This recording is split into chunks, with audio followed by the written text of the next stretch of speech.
This week's episode of Trek Geeks is brought to you by Fansets, the place for amazing pin collectibles. You know, they have close to 200 officially licensed Star Trek pins to choose from, with new pins coming out every month. See all the pins and collectibles they have to offer at fansets.com, and stay tuned for this week's special Trek Geeks discount code. Fansets. We are Star Trek. Hi, this is Michelle Specht. I play Dr. Elise McKenna on Star Trek Continues. Oh my God, I'm totally fangirling right now because I just met Dan Davidson and Bill Smith of the Trek Geeks podcast. Oh my gosh, they are amazing.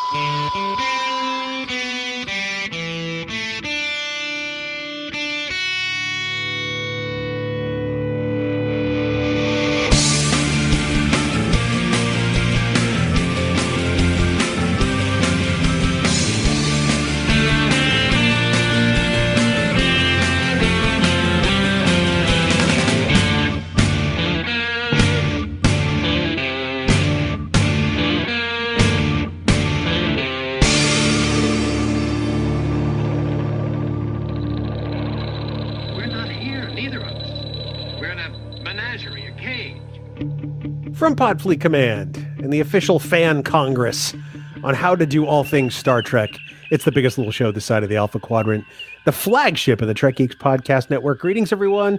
Welcome to Trek Geeks. I am so glad you're here. It's episode number 173, and you know, every time we get a chance to record one of these episodes and have people listen to it, it really just brings us a great amount of joy because we are two guys who love Star Trek and have our whole lives. And of course, by we, I do mean my co-host and I. I couldn't do this without him, nor would I do it with anybody else.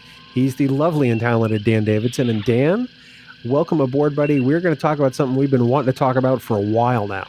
We have been wanting to talk about it. Thank you for that wonderful introduction, Bill. I appreciate it. We have done 172 of these episodes so far, plus the supplementals. I want to make sure that I throw that in there. Oh, why would you do that? I have no idea. Maybe you'll just have to listen to the outtake. And it's taken 173 episodes to talk about it, but we think that this is the right time based on what's going on these days. So we decided we're going to sit down. We're going to have a great conversation about how to be a Star Trek fan. And I think it's going to be a great conversation. I think it's going to be a fun conversation. And the most important thing, I think it's going to be a positive conversation. Amen. You know, we've been wanting to talk about this for a while because, like you said, there's just a lot of negativity out there. And we wanted to frame this discussion in a way that made sense. We'll talk about some of the impetus behind this later on. But in the meantime, my friend, there are all kinds of Star Trek fans out there, and some of them might even be listening to this here podcast. How might they tell us about their Star Trek fandom? Well, it's very easy to do that. Just head right on over to trekgeeks.com/contact, and there you're going to find a variety of ways to get in touch with either Bill or myself. You can leave us a voicemail, you can Skype chat us, you can fill out the contact form and type us out a personalized message, or you can even click on that giant big blue button on the right side of the website and leave us a message with your very own mellifluous voice using SpeakPipe. And don't forget, the place to be on Facebook these days is the Trek Geeks official Facebook group, Camp Kittimer. Bring your Trek talk, your Trek pics, and your Trek love over to the site and join over 1,300 other friends to talk all things Trek. It is the place on social media where the Trek is positive, where the talk is positive about Trek, and it's talkative Trek. No bashing, no gatekeeping, and don't forget, every Friday, it's the Friday Commute Celebration, where Bill and I will do our weekly lip sync, especially for our campers, and we promise we're going to be back this week, and it's going to be a doozy. To join the group, go over to facebook.com/group/Camp Kittimer and be ready to take part in all the fun. We want to also thank our wonderful admins, Haley, Jackie, and Dan, for the amazing job they do running the camp. And Bill, very important. Once I can get my language straightened out, please remember that any topics or comments or messages that you leave us in any of these places may be used in a future episode. Did we add topics to that copy, or are you just sort of winking it? I just completely pulled that one right out of my empty big melon. Oh, well, I have it on tape now, or the equivalent of tape. I have it on ones and zeros that you have an empty big melon, but we're going to be positive about it. You wear it well. Thank you. It looks good with my headset, I must say, looking at the camera right now. It looks even better if I mute your camera. Mute my camera? Yeah, makes sense.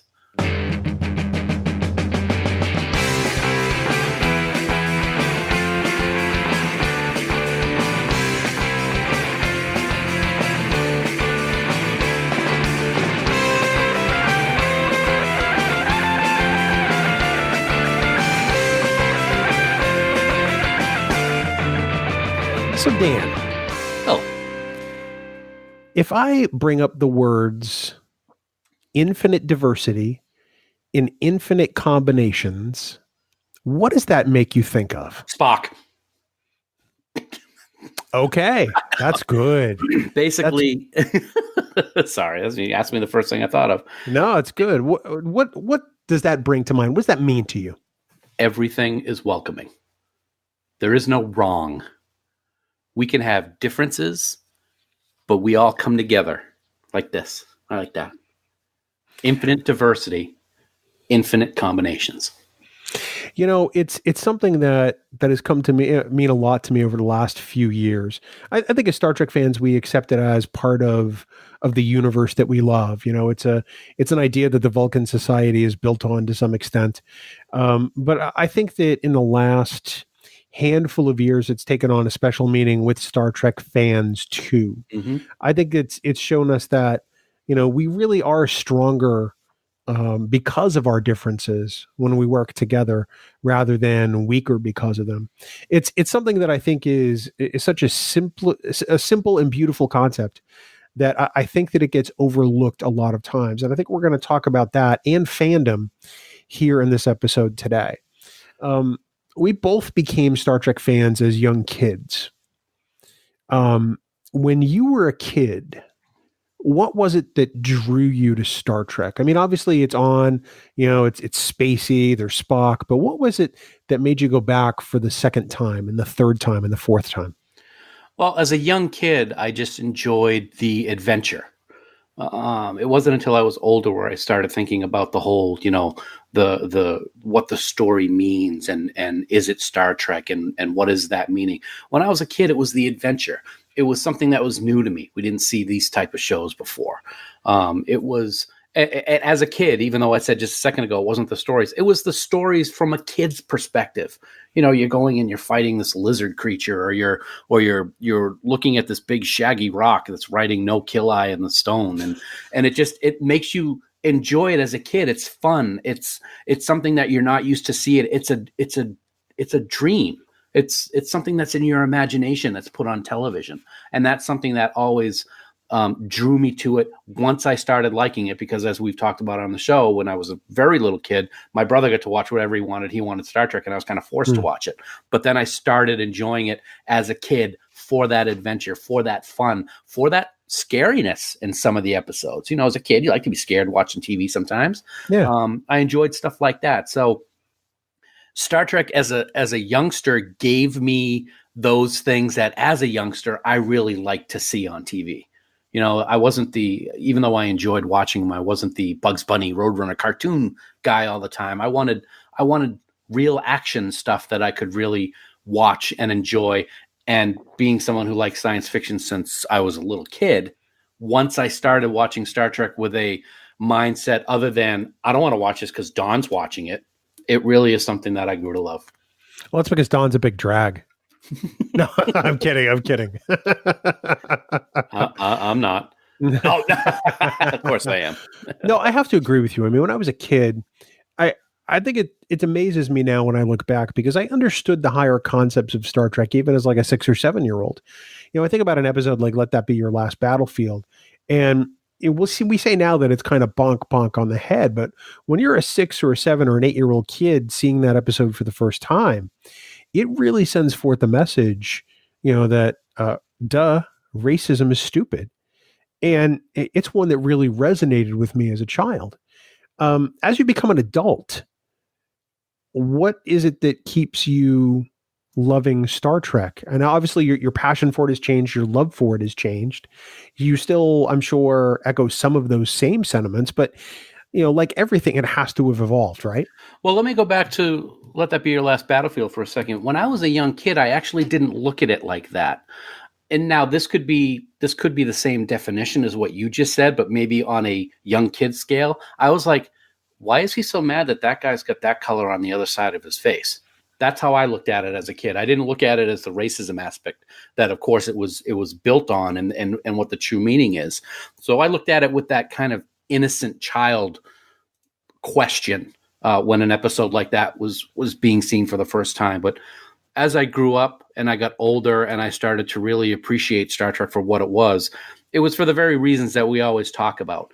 We see a crew of very different ethnicities and of different worlds, and they're all working together for the common good, and they all have a common goal to explore and not to conquer or anything on the negative side. It's to better their own life and see what else is out there and welcome those people and see what they do in their lives, so that they can better their own.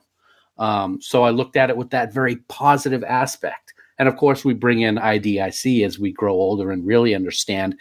And as a fan that has become so entrenched with Star Trek, you dissect those episodes with those various subjects like IDIC and what is Star Trek in this episode and things along those lines. So it has taken an uphill climb all of these years as to why it is important to me and how I have become a fan and how it's affected my fandom.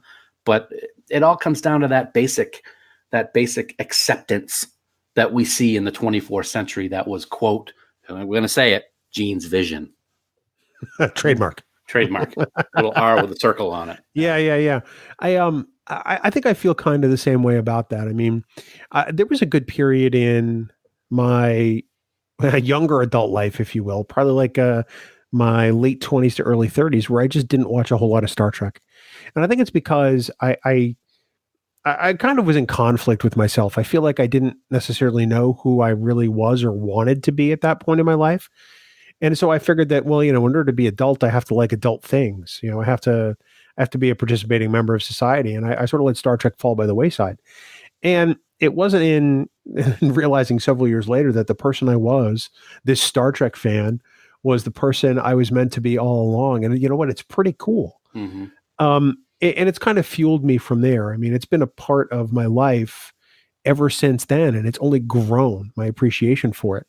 These days, it's pretty much all of my non-work interactions. And work. And work to some extent. Yeah. I mean, my wife and I don't talk Star Trek, but that's neither here nor there. Everything else in my life is Trek-centric. And I'm the happiest that I've been in my adult life, I think, as a result. Do you find the same thing? Absolutely. One of the things you just said was that you stopped watching it a little bit in your 20s, 30s. And that's interesting. I never did. I always have watched it, whether it's the same cassettes. I used to have the old VHS cassettes, and whether I'm just watching the same ones over and over and over again, I never stopped.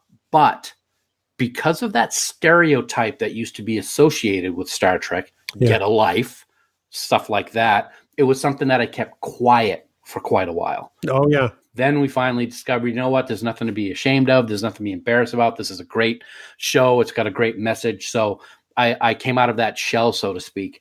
And as with you, it is in everything.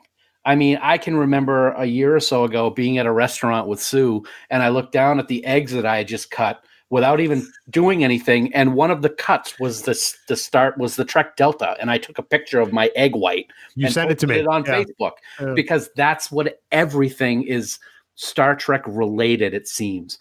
Sue and I talk Star Trek all the time. She doesn't really have a choice, but she does like it as well too. We enjoy watching Discovery together. It's fastly becoming her favorite series. So it's everything. Every family member knows that the conversation is going to turn to Trek at least some time during the discussion. And it's something that I never get tired of. Our fandoms, like our lives, have evolved. And I guess that's part of what we want to touch base today as we come around to our central theme, which is how to be a Star Trek fan.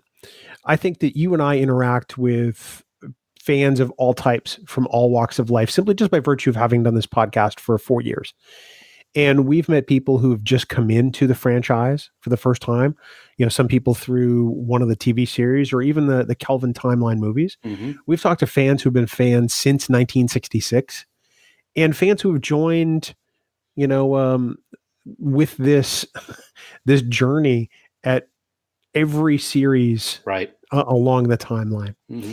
And I think one of the things that has impressed me the most is that although their fandoms are different, although the people are vastly different, the thing they love is still the same. And I think that's really kind of what blows my mind. I mean, this is a series and a franchise that has been around now for 53 years. Right. And it just continues to grow. And all of these people are essentially friends that you've never met. And I think that's really the kind of thing that still just really kind of makes, I have a hard time wrapping my head around it because one, it's been true of everyone we've ever met doing this podcast. And two, there are a lot of people out there. Yeah, I would say so.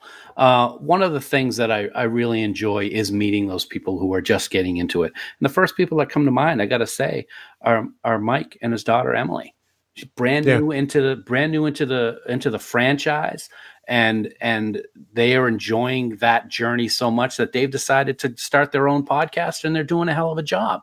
It's that love of something that you want to do other things to help better those other people that you might be interacting with, to share your stories and to tell you what it means to you, and use that positive aspect of what Star Trek is and how to be a Star Trek fan that makes it all worthwhile. I was heartbroken this past weekend when a good friend of ours, Johnny, posted that he had a friend who had just deleted their Twitter account because she professed her love for Discovery and somebody bashed her about it. And it hurt her so much that she stopped using Twitter. Yeah. It's such a sad situation to see something like that. And I really hope she comes back and sees that there are a lot of people who love her for the fact that she's a Star Trek fan and anything else, and that we are there to be positive for her. That's one of the things that I think is most important about us being podcasters is we are that microphone for the love of Trek. And we've always talked about here, we're going to do it in a positive way. And we hope that other people appreciate that positivity over everything else. And there are times, at least in my life, where I wasn't nearly as positive. I think back to 1987 and 1988 when Next Generation was not great. I mean, let's be honest about that. And I used to refer to it as Wesley Trek, right? Because it seemed like every other episode, Wesley was saving the ship. It was clunky. The scripts weren't always the best. And I used to say, well, this isn't real Trek. And I was wrong. Right. I mean, I have no problem admitting it today. I'm almost embarrassed to say that I used to say that it wasn't real Trek. And I would talk to Next Gen fans and go, yeah, that Star Trek sucks. Yeah. And I wish now that I could take it back, because in hindsight, thinking about that friend of Johnny Stagg's who signed off Twitter as a result, I feel terrible. It makes me glad that we have this podcast and get to speak about Star Trek as positively as we do, and say words like, yeah, I was wrong and I was an idiot. Yeah, I'm gonna do something that we don't usually do on the podcast here, Bill. I'm gonna ask Johnny right now. Johnny, have your friend re-sign up to Twitter and send Bill and I a direct message so that we can talk to her, so that maybe she'll want to come back and join the family again as to how we can be positive about Star Trek and to push aside the negativity and focus on what's important. That's it. I mean, I think that the big takeaway, well, I've had pinned to my Twitter profile now for the last, oh my God, 3 years. In fact, it's coming up 3 years later this month. And I'm going to read it verbatim right off my Twitter profile. I've said it before and I'll say it again. Everyone who loves something about Star Trek is a real fan. No one defines your fandom but you. And that's kind of what this episode is about. You and I came into the franchise in a similar way, but still very different. You and I like different things about the franchise. Right. You and I like different aspects. You're very much a book guy, or at least you certainly were at one point, and you're starting to become one again. I never have been. I've always been more of of a movie and special features kind of guy and a toy guy.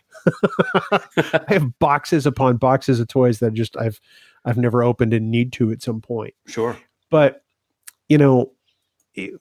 what is one of the biggest misconceptions you think is out there about being a Star Trek fan? Oh, we can go back to what I was talking about a little while ago, to get a life. Everybody thinks Star Trek fans are nerdy and geeks and that's all they do and is watch Star Trek and live in their parents' basements. And it's so much more than that. This show gives people hope. It saves lives. And I am a living example of that, as you know. And there are so many other people that we've talked to who's had the same thing. It's brought people together. My God, STLV. And what it's like to be there with thousands upon thousands of people that share the same passion for something that you do is unlike anything I could have ever imagined. But I think that stereotype is the one that has always stuck out to me more than anything back in the day. And what I appreciate now that I'm almost 50 years old is that stereotype was, while it still may be something that people joke about now, if somebody were to say that to me, I can laugh it off because I know it's not true, for one. And two, because I'm not going to focus on something like that. I'm going to continue to focus on the positive aspect of why I love the show. I can't really, I can't make that any better because you said it perfectly. Thank you. So let's talk about some rules about being a Star Trek fan. Okay. And I think these are ones you're going to get behind. So let's go with rule one. Rule one. The best way to be a Star Trek fan is to love Star Trek your way. What do you think about that? I think that's great. I think that's fantastic. And you may have this in a rule, but I'm going to add a 1A to that. Yeah. You may say, no, that's another rule. Yeah. The other rule is to be a Star Trek fan, don't tell other people how to be a Star Trek fan, which is kind of ironically what we're doing.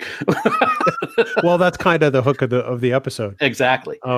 We're essentially telling people to just be a Star Trek fan. That's right. Just be a Star Trek fan. That we love this so much. Just focus on that. That's all you got to do.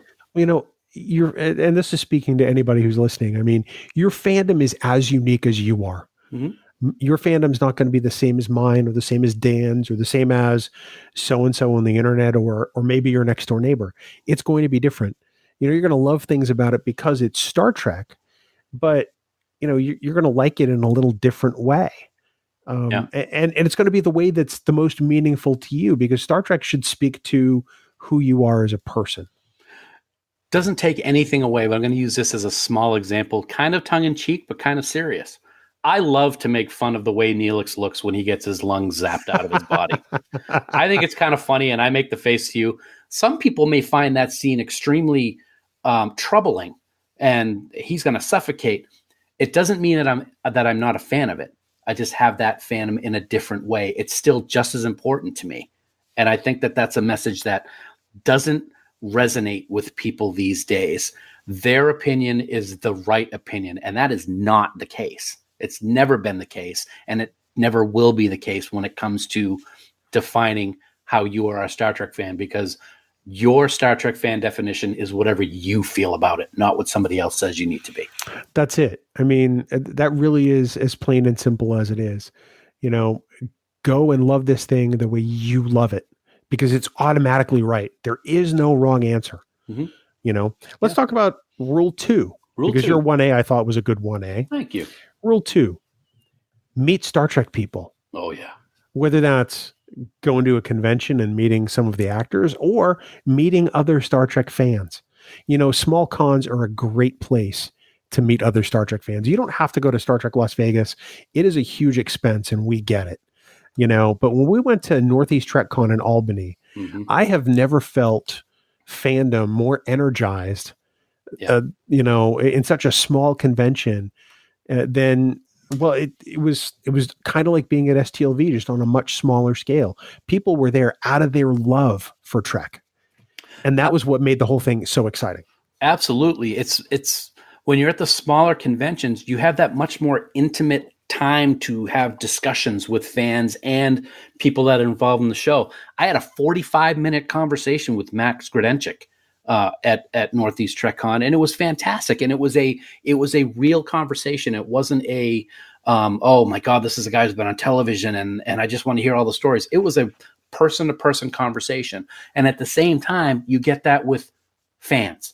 You meet people and you connect with them as well. One of the things that I find most gratifying about being a fan is, yes, first time I went to STLV, I'm like, oh my God, all these people, all these actors they're going to be able to get autographs and pictures. Now that is a far second to STLV. I go there to hang out with the family members that we've made over the years. That's the number one important thing to me for these conventions. It really is. This is a community. And I think it's taken you and I a few years to realize what this community means to us. Like you mentioned, STLV, it is a Trek family reunion whenever we go there. Mm-hmm. Getting to meet people in Albany was probably one of the highlights of our fandom. Yeah. People say, well, it's a small convention, but I met people that I never would have met otherwise. I got to have experiences that I would not have had had I not gone there. And it was awesome. It really was. I mean, we talked about Mike and Emily already. We were able to meet Stephanie in Northeast TrekCon, who was kind of one of the people who put the whole thing together, and she's fantastic. And we have friendships with these new people. We get to meet some new Star Trek people involved in the actual productions, which was really great. That we might not be able to have those conversations. Being lucky enough to have our own table in the vendors room allowed us to really have the time to go and meet some of these people. And it just gives you a great feeling when you're able to start these new relationships with both actors, behind the scenes people that were involved in the production, and the new fans and the old fans.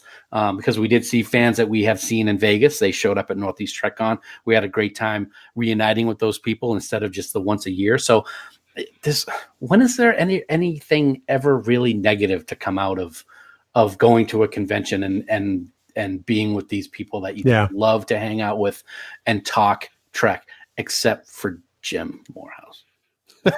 Be positive, Dan. I'm going to be very positive. And that's the other thing about being positive. I'm going to quote Bill. I'm going to quote one of your all-time favorite movies, and that would be Roadhouse, starring Patrick Swayze. Oh God. Yes. We were doing so well. We were. But one of the things he says in that movie is, be nice until it's time to not be nice. And that really has no meaning for Star Trek fans, which is why I brought it up, because always be nice. Never not be nice when it comes to being a Star Trek fan and interacting with other Star Trek fans. There's no reason for not being nice. Well, we're going to get to that rule in a little bit, but let's talk about the next one. That was pretty good. Which is watch Trek.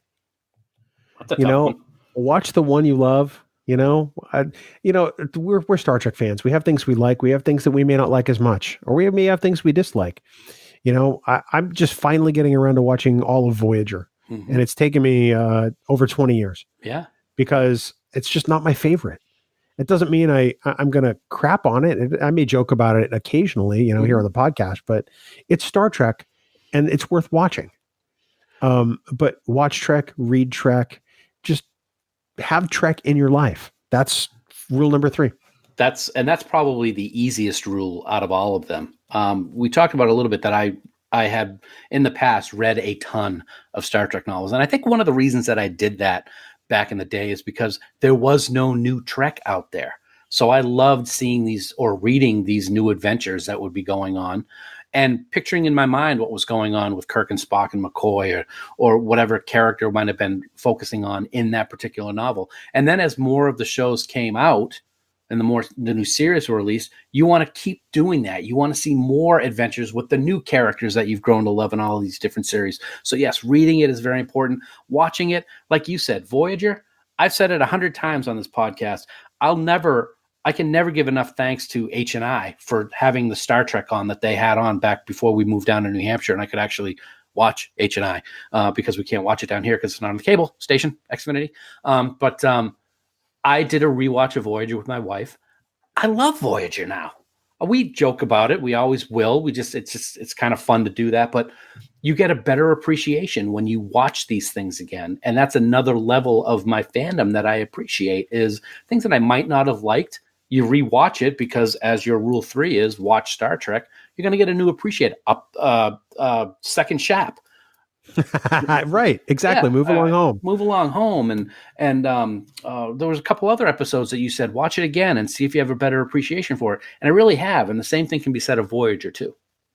Well, our tastes change over time, whether it's figuratively or literally. I mean, and if there's a Trek out there that maybe you haven't felt as tied to, give it another shot, because I have, and I'm actually really enjoying Voyager, which I never thought I would say, in all seriousness. It's fantastic. I think it's really great, and I'm glad that I'm getting to watch it with fresh eyes. And in many ways, there are some episodes I've never seen before, so it's like getting new Star Trek. That's cool. That's very cool. I've come across that just a couple of times with Enterprise over the last year or two when we've watched them, that I may have seen them and just completely forgot about them, or maybe I missed them when they were first on. But it is like new Star Trek, even though it's a series that's not on anymore. If you haven't seen it, it's new Star Trek.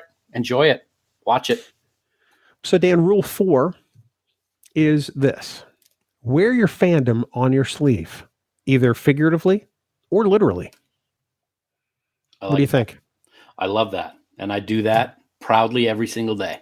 I talked about how back in the day when I was in my teens and 20s, I didn't do that.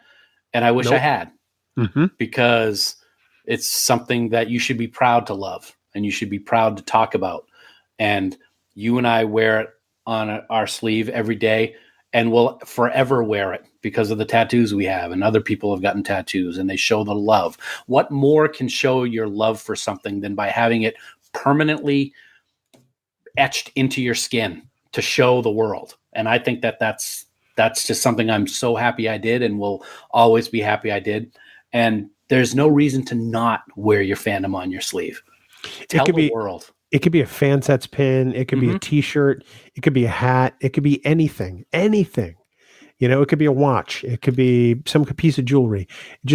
If you like it and it's part of your fandom, then wear it proudly and enjoy it, because that's why it's there. Here's something a little funny that my wife just told me yesterday.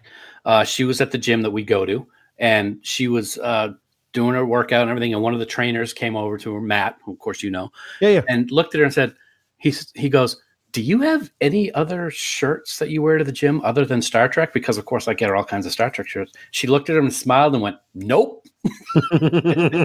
Wear your fandom. Absolutely. Rule 5, and this is one you've touched on briefly: share the positive. What builds other people up and what really helps other fans, because, I love it when people talk about Star Trek positively, because it bolsters my fandom, is sharing what they love about Star Trek. Maybe I'll think about it in a different way. Maybe maybe it's something that I like the same way they like it. We develop we realize we have something in common, but share the positive, because that's what fuels Star Trek and fans. Here's another way that I look at that, because I agree with you 100%.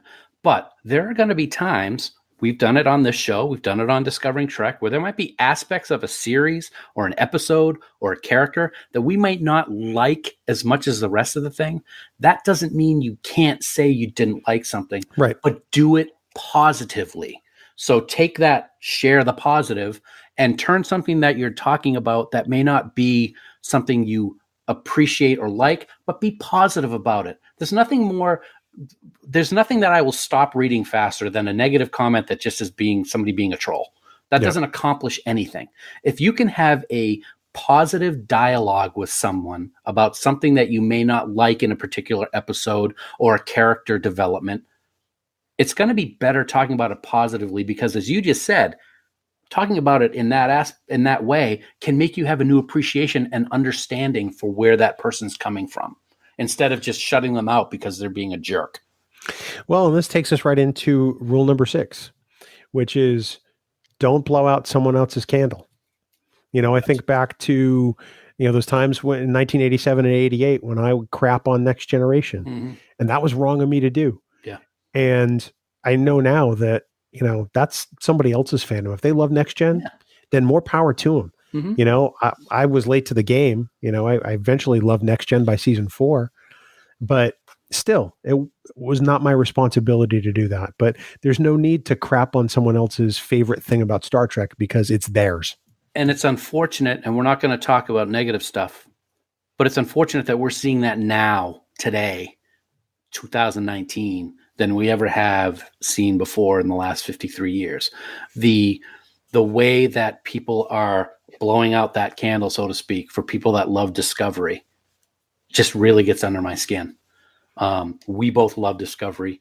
We talk positively about it. We can have discussions about something that we may not have liked that took place in season 1 or season 2 of Discovery, but it's still positive. Mm-hmm. And seeing all of the things that we see, and the example with Johnny Stagg's friend, it really, it's hard to not get pissed off about it. I try not to, because you want to stay positive, like you said. There's no reason for people to do that other than trying to purposely insult somebody and make them feel terrible. And that's just something I won't do. I won't succumb to it. I won't listen to it. I won't be a part of it. You know, it's like you're in my head. You have not seen this list that I have. So you have no idea that rule number 7 is ignore the haters. I've not seen the list. I'm actually writing them down as you're giving them to me. And that's because they don't matter. You know, if you see them on social media, do yourself a favor, mute them, because they're not there for anyone but themselves. You know, they may like Star Trek, and that's fine, but they like a little portion of Star Trek, and they won't admit to anything else that's come afterwards, mm-hmm. because it doesn't fit their view of what Star Trek should be. Right. And they're welcome to their opinion. They're welcome to have their thing their way. But, you know, maximize your own fandom. You know, share your love of Star Trek and ignore the people that tell you how to love it, because it's meaningless. And here's the other thing that I would say for any of those people that are concerned about the haters that are online and saying the things that they're saying, remember this: they are a minuscule percentage when you look at the amount of Star Trek fans that are out there that love the show and don't have to resort to hatefulness and insults to get a message across. They're a tiny, tiny minority and should be ignored as such. Well, and that takes us to the last rule, Rule 8. And it's the same as Rule 1. Love Star Trek your way. That's it. Mm-hmm. You know, it's the perfect bookend to this whole discussion. You know, being a Star Trek fan means whatever you think it should mean. You know, however you decide to celebrate your fandom, because it is a celebration. You know, it's a celebration of you. It's a celebration of Star Trek. It's a celebration of everybody who's ever worked on it, either in front of the camera or behind the scenes. It's a celebration of this wonderful, magical thing that binds us all together as humans, and as a fandom, and love that and celebrate that. That's what being a Star Trek fan really is. This show has been around longer than you and I have been alive. It's been around for 53 years. We're coming up on the big 50. And it's going to keep going because of rules like yours and messages that we're trying to bring across here in this episode of Trek Geeks. The positivity will always outlast the negativity. And as long as there are millions of fans, which I believe there always will be, that are talking about the positive aspects of why they're a fan and why they love the show so much, it will continue for another 53 plus years, long after we're gone. Because I got to say it, you know, everybody says it about their own specific genre. Star Trek fans are the best fans in the world. They are understanding. They are, except for these haters that we're talking about, they're inclusive of everybody, and they listen to what you have to say. And that's something that I've learned when at places like Vegas and in places like Northeast TrekCon and the other small conventions that I've been to in my life. And that's something that you don't see everywhere else. You know, you see some certain genres say, oh, this is this, and this is this, and this is the way it's going to be. And I won't say genres or other types of franchises, but you don't really see that with true Star Trek fans who love Star Trek for what it is, not for what they think they should be telling you it is. Well, coming up, we're going to have some help on this topic. But Dan, in the meantime, let's talk about, speaking of fans, let's talk about fan sets. Ooh, I would love to talk It's a about topic I know you love. Yeah. And is near and dear to your heart, as it is mine. It is. We're taking the time during the show to talk about our dear friends of Fansets now. And each week it seems we have new pins to talk about, which is always cool. One of the things that I love most about Fansets, Bill, is the fact that they keep new products coming. My wallet may not like it, but I like it. I like it a lot. And I'm especially happy this month because in April, in addition to Enterprise's own Dr. Phlox, which is available right now as we record this on April 1st, 2019, it's no April Fool's joke. It's not a joke. It's available right now. Later on this month, the man who literally saved my life in Star Trek will finally be forever enshrined as a Fansets pin, and that is Miles Edward O'Brien, available on April 15th. And I am getting that bad boy that morning. You've been waiting for that pin for a long time, and we've seen it, and it is absolutely perfect. I can't wait for you to have that one because I know you're going to wear it, just all the time because you wear your Fanset pins often. Yes. You know what else is perfect though? What's that? Besides this, you? Besides my face. There you go. This week's Trek Geeks discount code. So once you're done filling up your cart with all kinds of cool pins and pin accessories, go to click the checkout button and enter the word control at checkout. That's CONTROL, all capital letters. Use that code when you're going to get 15% off your entire order. Ooh, I love the sound of that. I love it. I love giving discounts on Fanset stuff. It's one of the perks of this job. So this code's going to be available to use until 11:59 p.m. Eastern Daylight Time on Sunday, April 7th, 2019. Just awesome. Fansets. We are Star Trek, and we thank our friends at Fansets for sponsoring this week's episode. So not long ago, like just a couple of days ago, just right back, we put out the call on Camp Khitomer to help us with this topic. And we asked people to tell us what their Star Trek fandom means or what Star Trek means to them, however they wanted to answer the question. And we got more than a few responses. Yeah, we sure did. And I'm going to be very honest with you, Bill. I have not listened to all of them because I want to listen to them when I listen to this episode so I can be as surprised, proud, happy as everybody else who's listening to it in their earbuds or in their car whenever they're downloading the episode. So I have not listened to all of them. But what's cool is we decided that instead of us just telling the listeners what people may have said when they got in touch with us based on what you put out on social media, we said, nah, we're going to let people hear it in other people's own words. So we got a whole bunch of recordings that we are going to play here about what it means to our listeners on how to be a Star Trek fan. Hello there, this is David Hood, and I'm a Trek fan from North Carolina. You want to know why I'm a fan of Trek? Because it tells us intriguing stories using and exhibiting compelling characters, and I think more importantly portrays an undeniable truth about human society. As fun as dystopian fiction can be, that is not the future that awaits us. That future will involve technological innovation, societal advancement, and expansion of our horizons and our vision for a life well lived and what that means. And that is why I'm a Trek fan. Keep up the good work, y'all. See you later. This is Luke from Star Trek is the greatest fandom in the universe. We're proud to be a part of it, and we're proud to support the Trek Geeks in their quest to bring Star Trek to the Alpha Quadrant. Long live Star Trek, long live its fans, and live long and prosper. We are Star Trek. Hey Bill, hey Dan, my favorite Trek Geeks. It's your favorite Trek expert, Keith M. Sedor from the Trek Experts Roundtable. I was thinking the same thing not too long ago about why I love Star Trek. And it's a multifaceted answer, but I'll give you a couple of quick bullet points.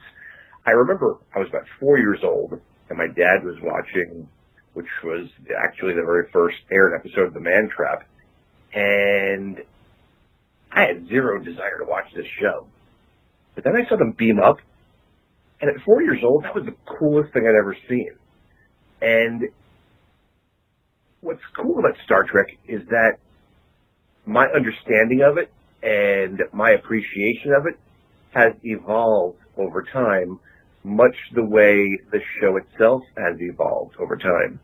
And as I got older, I began to see that the stories were allegorical and they were morality tales and they were things that really made you think.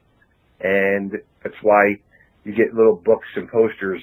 All I really needed to know, I learned from Star Trek. And the fundamental difference that I see, I mean, you see a lot of Star Wars fans out there, and Star Wars seems so much more ensconced in the popular culture.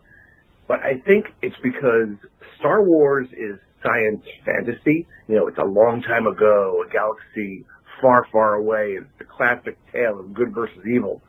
Whereas Star Trek is about the hope for mankind. It's us from Earth in the future, where we've eradicated things like war and poverty and, you know, just selfishness and greed. And we aspire to be better as people. But to distill it down to a couple of basic concepts, I think it's about hope and accomplishment. You know, there's always hope that things will become better, that we will be able to accomplish better things. And I think Star Trek does just that. It's about exploring where we are, where we're going, and what we can be. That's it. Hi, this is Scott from New Hampshire. The question, how to be a Star Trek fan, for me, is a lot like asking how to be a Buddhist. Just let go. Be in the moment with the whole experience of Trek. Accept it as it comes. It's that easy.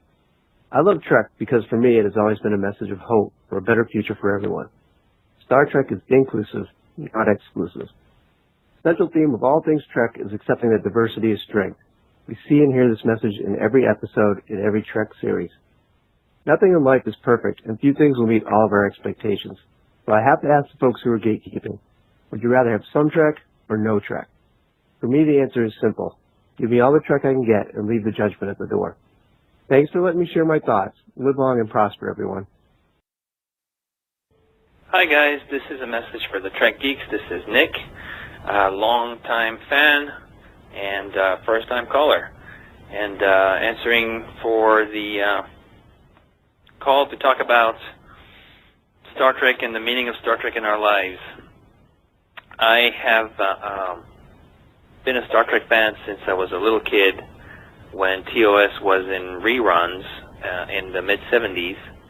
At the time, my parents and I lived in Africa, and then I became a fan of TNG when it first came on the air, and at the time we had moved to Europe and I lived in France. I became a fan of Voyager when it premiered right when I had moved to California to go to college, and rediscovered Enterprise maybe 6 or 7 years ago, and was a fan all over then, and I'm now a big fan of Discovery. So you already have a journey of Star Trek through a whole life and several continents, which shows you how wide Star Trek spans and how far it reaches. And just to give you a little bit of context to show the meaning and the importance of Star Trek, when I was 5, 6 years old and first discovered it, it was how I first bonded with my dad. He would watch it on the weekends. We would get our breakfast cereal and go upstairs. My parents had a little TV in their bedroom, and we would sit on the edge of the bed and watch TOS together. Those are some of my first, earliest, and most formative memories. So when I discovered TNG was in 1987. I lived in France. We had moved to Europe. It was very new for me. I was starting high school. I was kind of a shy kid, had a tough time, and TNG was my escape, my safe place, my home, my family, away from family. When I rediscovered Enterprise was after I had gotten laid off and had lost my wife to illness and was going through a very tough time again. And by happenstance, rediscovered Enterprise, which I had watched and enjoyed, but again, had a home away from home. That's that same familiar feeling of a place that I could seek refuge from the hardships of daily life, and have been happy to discover Star Trek again through Discovery with my son, and now have that sort of cycle be complete and back to square one, literally through the show, which takes place around the same time as the one that I discovered with my father. So it shows you how important Star Trek is and how all of it is Star Trek, and the meaning that it can have in a person's life and how it can affect, as you both know, their personal life at many stages in many different but no less important ways. Anyway, love you guys, love the show, happy to contribute in any small part I can, and looking forward to listening to lots more from Hello, this is Matthew from Alberta, Canada. I'm a Star Trek fan because I grew up with it. That used to be our Tuesday night, sitting in front of the TV with dinner with my entire family. It used to be great quality family time. Being a fan means liking Star Trek. Gatekeepers shouldn't be intimidating anybody because, as we all know, bad Star Trek is better than no Star Trek. Now, having said that, I don't think that Discovery is bad in any way. I understand how some people can think that way, but at the same time, if you love Star Trek, you love Star Trek for Star Trek, and there shouldn't be anything out there that changes your mind on that.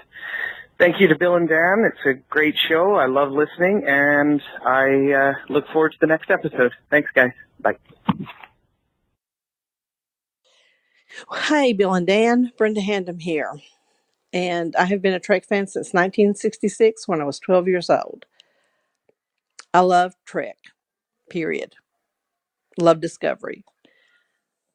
You know, it's just a show that gives us hope. And all of Trek gives us hope that things will always get better. We come through adversity and we come out on top. It's a place where everyone knows how to read and no one goes hungry. So what could be better? As for gatekeepers, yeah, they get kind of tiresome and old after a while, telling you what you should and shouldn't like. And at my age, I don't tolerate anybody telling me what I should and shouldn't like. So let me just say, I love your show, love Trek, and I try to avoid gatekeepers at all costs. And they need to learn to respect other people's boundaries. If you don't like a show, you don't have to complain about it. Period. Hi, Dan. Hi, Bill. My name is Daniel. I'm from Brazil. I like Star Trek because it's the kind of future that I want for my daughter. It's a positive view, and this is what I wish to the humankind. All the best. Hi, Bill and Dan. This is Debbie. I love Trek because it's a hopeful message for the future. No, not every single episode and every single day is hopeful, but it doesn't matter. Overall, it's about the characters and it's about their relationships.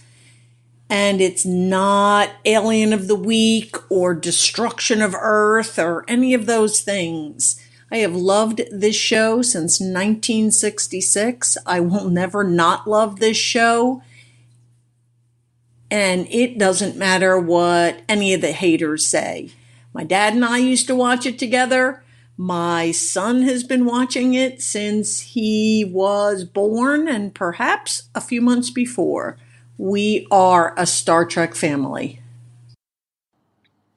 I've been a Star Trek fan for as long as I can remember. I grew up watching Star Trek with my grandfather, after school in between reruns of MASH and Three's Company.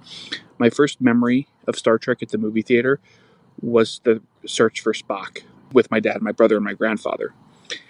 My one and only con experience was shortly after the premiere of The Next Generation at the Altamont Hilton in Orlando, and seeing a guy in a Kirk tunic berate a guy in a Picard uniform, saying that The Next Generation would never be Star Trek. This has happened with every incarnation of Trek since: Deep Space Nine, Voyager, Enterprise, the JJ films. There is this sort of sense of fan entitlement where people think they own the franchise, and they don't. The fact is, with 7 series now and 13 films, Star Trek is many things, and many things to many people. And if you're going to celebrate Star Trek, then you have to celebrate infinite diversity and infinite combinations, and you have to accept that just because there's something, or there's Star Trek out there that you don't necessarily like, it doesn't make it someone else less just because they like it. There are 2 series I really don't like, and 1 feature film I really don't like, but people like it, and that's good on them. Star Trek for me was always time with my dad because I grew up watching the original series in syndication with him. And then when Next Generation came on, it felt like it was a Star Trek for me because it was just so different from the original series, but it had so many of the same themes of acceptance and hope for a better tomorrow. And then watching all of the pictures, and I only got to see 1 or 2 of them in the theater, and just what an experience, because seeing anything on the big screen was awesome for me, because we didn't do movies very often. And even now, whenever I'm having a down day or a bad day, I'll pop in the motion picture and just start going through them all and seeing the strength of the friendship that grew out of the original series for so many years. And it's just uplifting for me, and I love it, and memories of watching him with my dad. And it's, other than James Bond, it's one of the few things that Dad and I both really sit down and enjoy watching together. And I'm slowly starting to get into Deep Space Nine, and I've enjoyed the handful of episodes of Voyager that I've seen, but there's just so many different things with Star Trek in the universe. There's something for everyone there, and I just love that so much. Hey, Trek Geeks, John Krikorian here, and I'm going to share my thoughts on what it means to be a Star Trek fan. I've been in the fandom for a long time. I've talked to lots of fans and lots of different venues and in lots of different kinds of fans, actually. And the one thing I would say that all fans really have to have in common is that you have to believe at a fundamental level that humanity's best days are in front of us and not behind us. And I realize that's out of favor a lot with people these days. We're supposed to believe that the end is nigh and that everything is going right to heck in a handbasket. But I really do believe that that's the core of Star Trek fandom, is an optimism in humanity. And you can quibble with whether or not the future is going to look like the Federation and whether or not we're going to have warp drives and sensors and all those things. But that we're all going to, at some point, work together to have a much better future than our past, I think is the very core of Star Trek fandom. So that's my thought on the subject, and I look forward to hearing what everyone else has to say. Live long and prosper, my friends. Hi, Bill, Dan. This is Johnny Staggs. I was just calling in response to what is it makes a Star Trek fan. And to me, the number one thing is respect.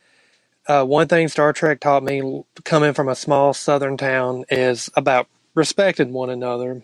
And I saw a bunch of hatred growing up, and it never felt right to me. And getting into Star Trek when I was 13 years old really showed me the respect one another has for each other, regardless of any differences they may have with one another. And to me, that's the number one thing. And one thing that I've really gotten in the last 3 years of my life is seeing the respect on a wider scale. I've always been the only real Trekkie in my little circle of friends. I mean, there's been some people, but being on Twitter, seeing other people, I can just see how the Trekkies come together, respect one another. Even if you don't agree on something, you can always show the respect towards one another. Hi, it's Conrad here in the UK, way across the pond. Why am I a Trek fan? Well, I love the technology. I love the spaceships. I love the vision of the future. But most of all, I love the fact that Trek shows us an optimistic future where what you look like, what you believe in, does not matter. It's about respect, and it's about that infinite diversity in infinite combinations. Because there is so much hate that goes on in the world, even now, 50 years after Trek premiered, and we still seem to be in the same place, or even worse, because of social media, because of just the rise of news always being presented in a bad way. If you're a gatekeeper in Star Trek and you have a go at someone on Twitter because they don't agree with you over a show, or they have a favourite character that you don't like, in my mind, if that's how you act, you do not deserve to be a fan of Star Trek, because, frankly, you just don't get what it's about. Anyway, love the podcast. Really great show. Always makes me smile. Take care, guys. So I have been a Star Trek fan for quite some time. Okay, maybe a medium amount of time. I fell in love with Star Trek Voyager, which I realize is not a very popular one, but it opened the door for me to embrace the others. And I think part of being a Star Trek fan is, even if you haven't seen an episode or a season or a series, being excited to embrace it with a passion. So I've absolutely loved Star Trek. I love how the science just opens up so many ideas that you wouldn't normally have.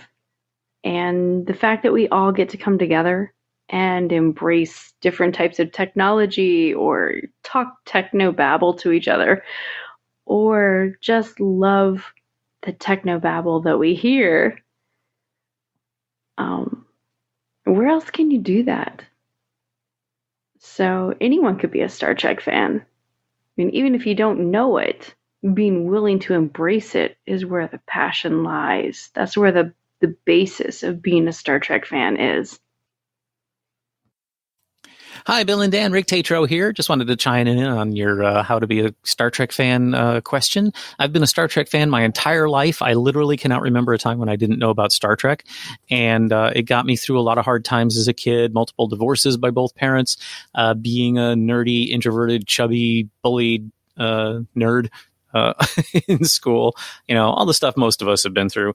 But Star Trek gave me my moral compass. It taught me the importance of loyalty, responsibility, courage, honesty, and why you don't try to do a flying drop kick to a giant lizard man. So very important lessons. I actually found a lot of the things I learned from watching Star Trek have had great meaning and purpose in later life. And I wouldn't have it any other way. Being a Star Trek fan, I think, almost automatically makes you a better person.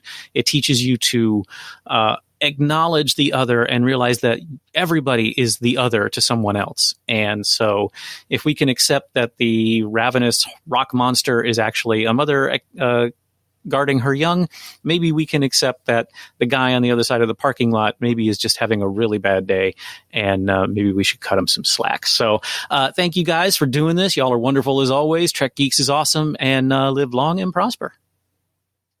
Hello, Trek Geeks fans. This is Steve Folks here. I'll keep this as short as possible.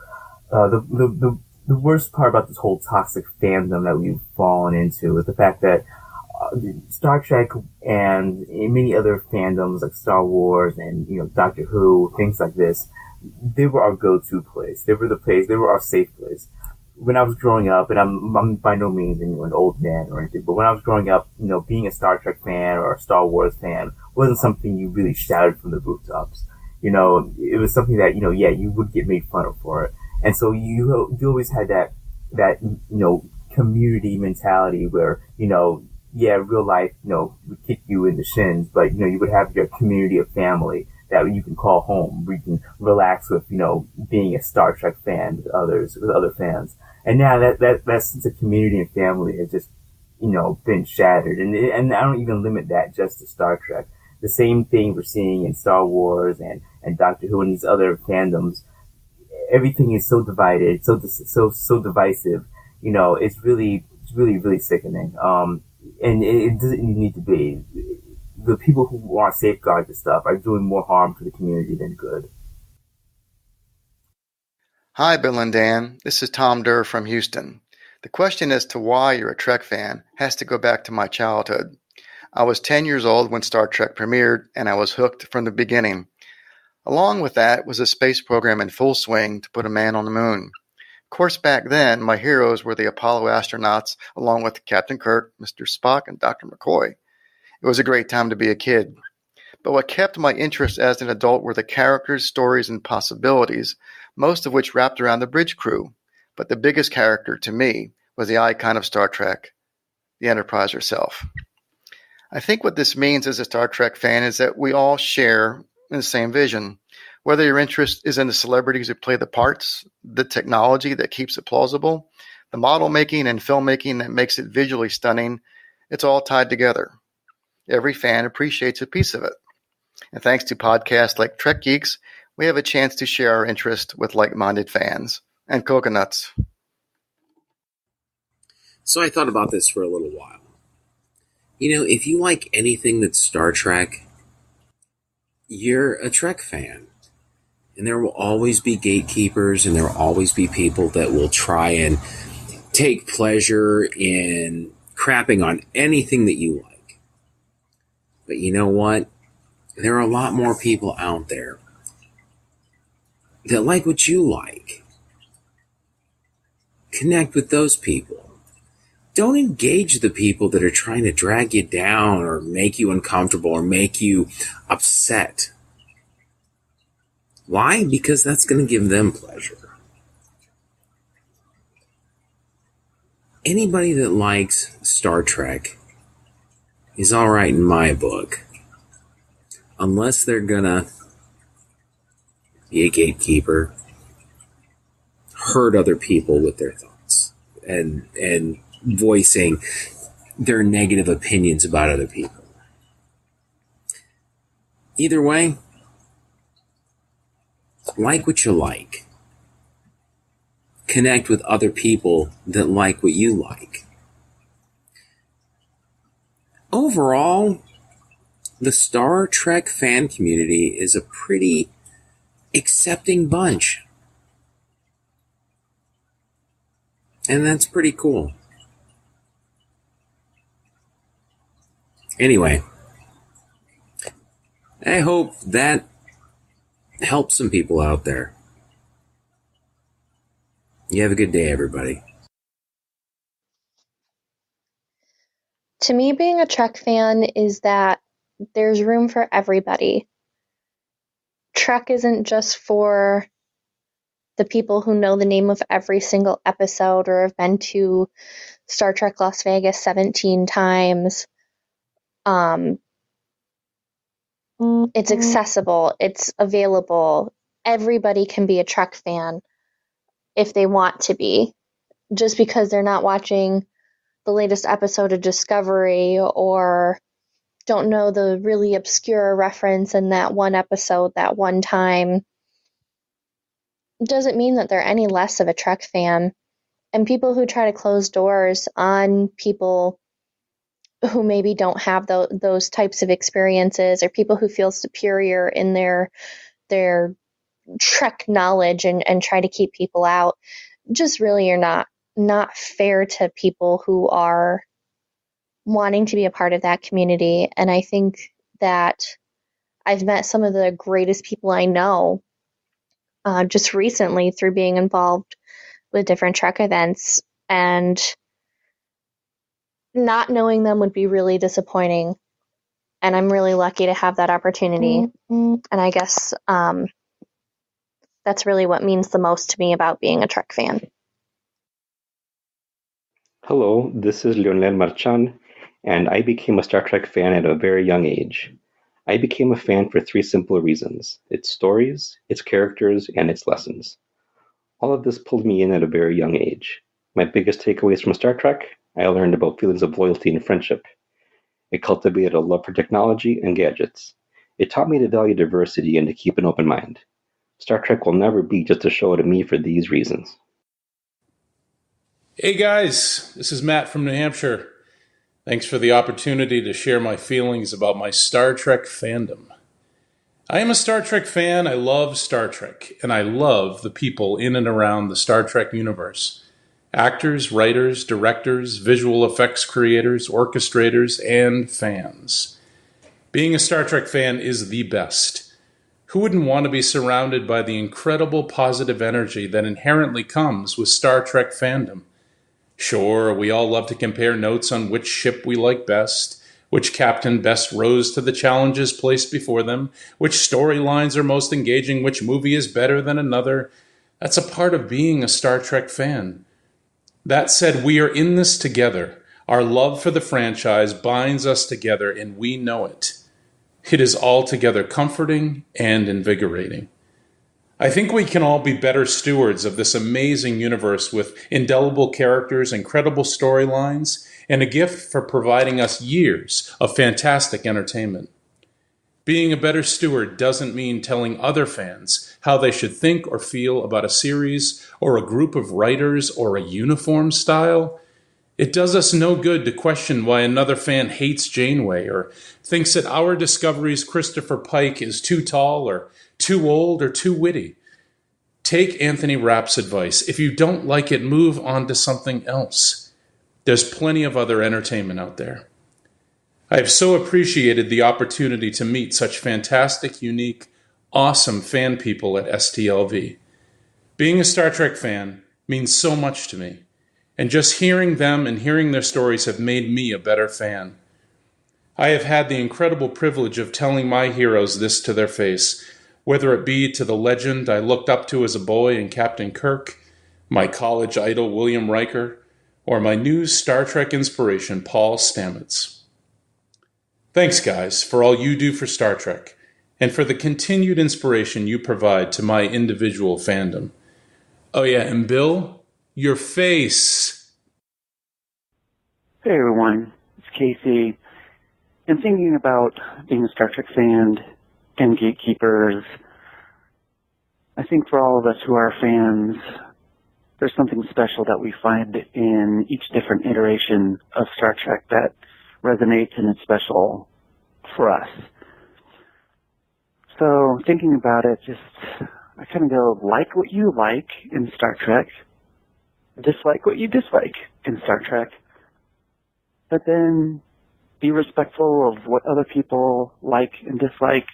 Doesn't mean you have to agree with them, but that we can all just realize that Star Trek is different for each person and special for each person.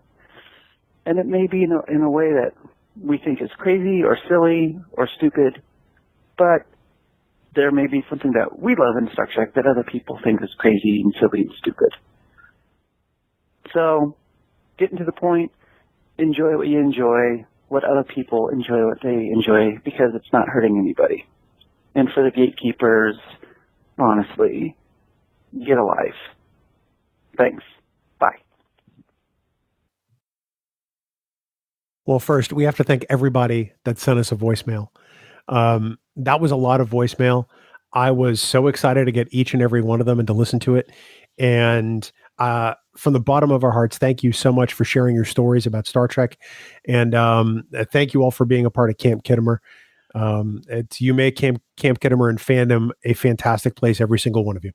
I got to say, I am honestly humbled by a response like this. Every week on Discovering Trek, I end the show by saying we thank everyone for taking time out of their busy schedules to listen to us two whack jobs. But when we do this, you said it in the post, it's got to be a quick turnaround, folks. Here's what we would like you to do. And to get the response that we did, I just can't even believe it. And it makes me want to tear up, because it means a lot that people will help us in something as important as this and get the number of responses that we did. So thank you very much, everyone. And for those of you listening to it, we hope that it's helped you and your fandom. We've talked about how to be a Star Trek fan, and really the object lesson of this episode is just love Star Trek. And we hope each and every one of you does that every single day, because I know we do. Speaking of things we love, Dan, let's talk about 5-Year Mission. We love those guys. Speaking of whack jobs. Did I say that out loud? Rittenhouse. All right. Well, not Fark. He's not a whack job. I love Fark.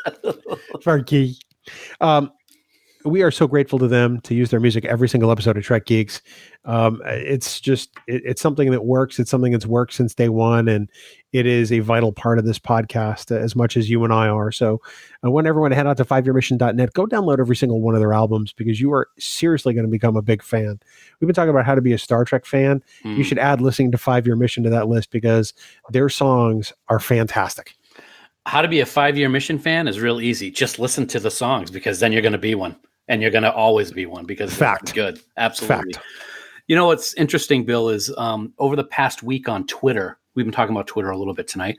We've seen this thing called the Enterprise Theme Challenge that's been trending. And, it really got me thinking. I'm sure that 5-Year Mission clawed and scratched their way to the top. It was a long road getting from there to here. Oh, my God. No, come on now. They were worth the wait. I always knew that they could do it. And I guess you could say, I've got faith of the Fark, going where those drums will take me. I can reach any star. I've got faith. I've got faith.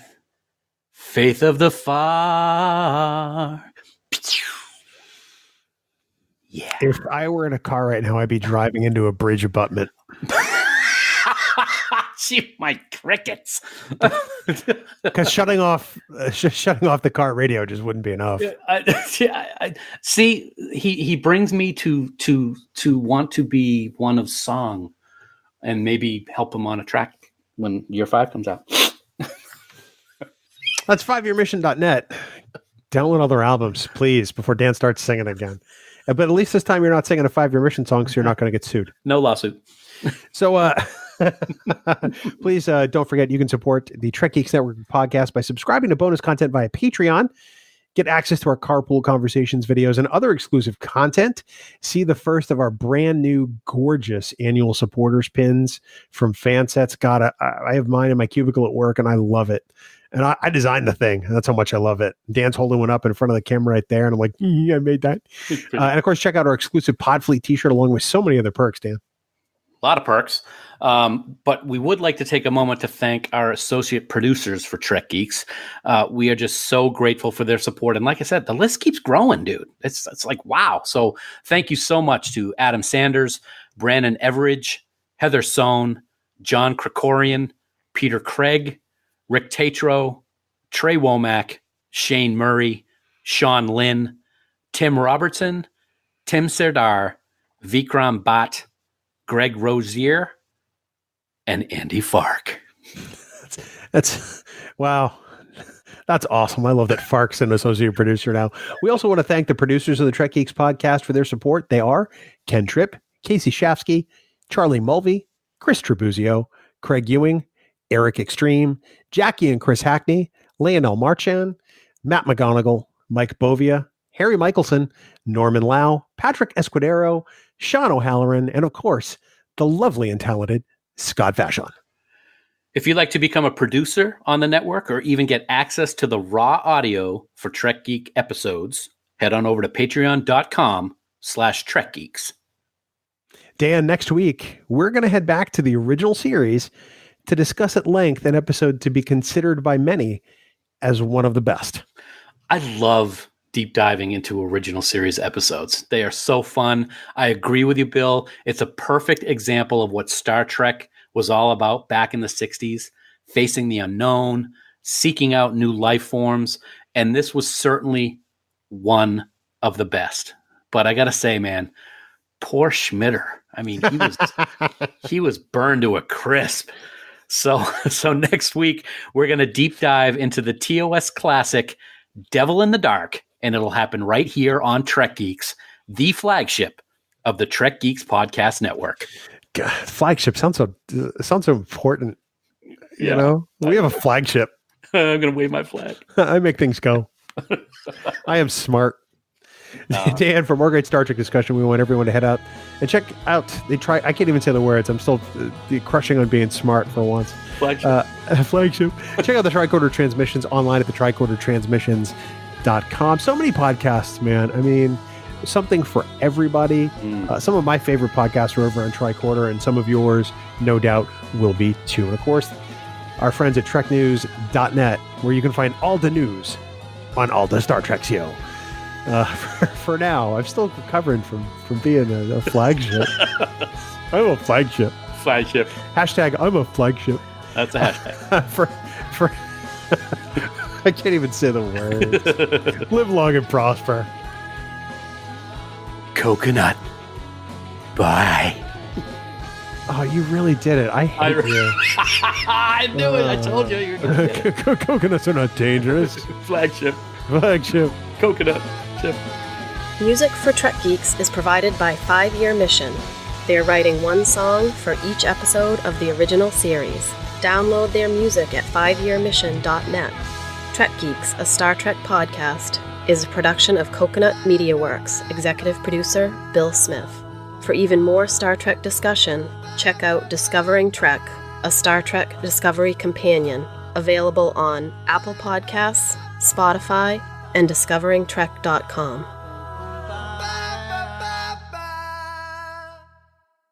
Bing bong. Hi. Hi.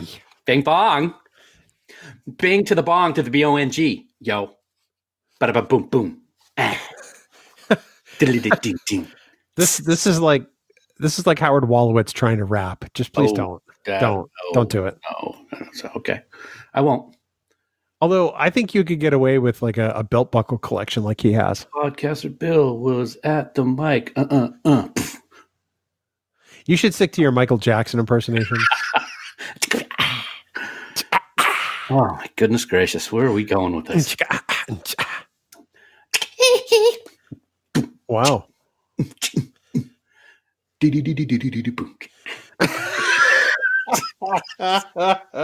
Sorry. So I am sitting here comfortably ensconced. Oh man. In my new Star Trek gaming chair. Mm-hmm. And it's delightful. The lumbar support is wonderful. I can see the Trek behind you when you're leaning forward. Oh, yeah, that's on the pillow. Adjust the pillow. There you go. Nice. I had to adjust the pillow. Yeah. I mean, come on. You just want to show off. Yeah, but this is like the captain's chair. It's got a nice high back. I got the armrests here. Welcome aboard, Captain. This is the new Trek Geeks command chair. It's a chair you will never sit in. I am okay with that. Engage. That looked nothing like the captain's chair in Enterprise D. I don't care what you think. No, it is quite nice. Did it take you this long to get it up to the recording studio? I had to fix the hydraulic. Oh, because it wasn't catching, and there's just more room to do that in the living room. So I had to flip the chair over, and then I had the lever that you slide on to the manipulator for the hydraulic. You know, there's this sort of paddle that you slide on so that you can raise it up and down. And it wasn't connected. It wasn't hitting it the right way. So I had to actually use some pliers. Oh, shut up. You asked and I told you. I didn't say the chair works now and you don't have one. That's a good point. So good bite point. me. So I was your engineering terms were riveting.